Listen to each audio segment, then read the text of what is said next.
జగన్ బేలా మాటలు, ఈసీ చర్యలపై ఆక్రోశం, ఆన్గోయింగ్ స్కీములను ఆపేస్తున్నారు, ఇన్పుట్ సబ్సిడీ సొమ్ము విడుదలకు బ్రేక్. అవి ప్రతి సంవత్సరం ఇచ్చే ఆన్గోయింగ్ స్కీమ్సే కదా, మళ్ళీ జగన్మోహన్ రెడ్డి గారు దాంట్లో ఎత్తుగడేసేదే ఉంది.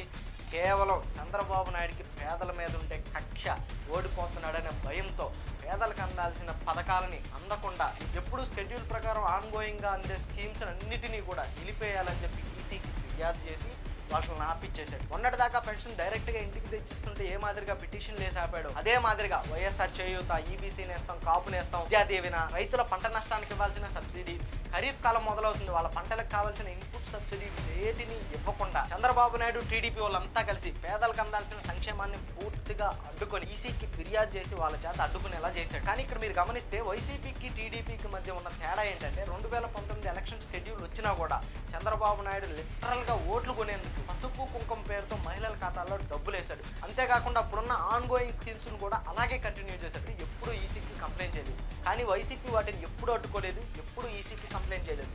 ఇంకా సిగ్గు లేకుండా ఈ ఆంధ్రజ్యోతి రాధాకృష్ణ ఎల్లో బ్యాచ్ అంతా కూడా చూడండి ఏ రాస్తున్నాడు. నాడు ఎన్నికల కమిషన్కు ఫిర్యాదు చేసి టీడీపీ రుణమాఫీని అడ్డుపడిందే వైసీపీ. అసలు చంద్రబాబు నాయుడు రుణమాఫీ యాడ్ చేశాడయ్యా సరిగ్గా? ఆయన ముందు చేస్తే కదా దాన్ని అడ్డుకునేదానికి. ఆ అవసరం వైసీపీ వాళ్ళకి యాడ్ వచ్చింది. అందుకే కదా ఎలక్షన్స్ చంద్రబాబు నాయుడిని, టీడీపీని నడ్డిరిచి 23 సీట్లకు పరిమితం చేశారు.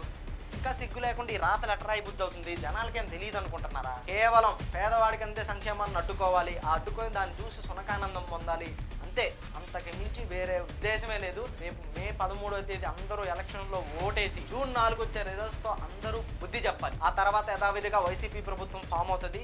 ఇప్పుడిచ్చే ఆన్గోయింగ్ స్కీమ్స్ అన్నీ కూడా రూపుదిద్దే నవరత్నాలు ప్లస్లో మీ అందరికీ డైరెక్ట్ బెనిఫిట్ ట్రాన్స్ఫర్ చేస్తాడు.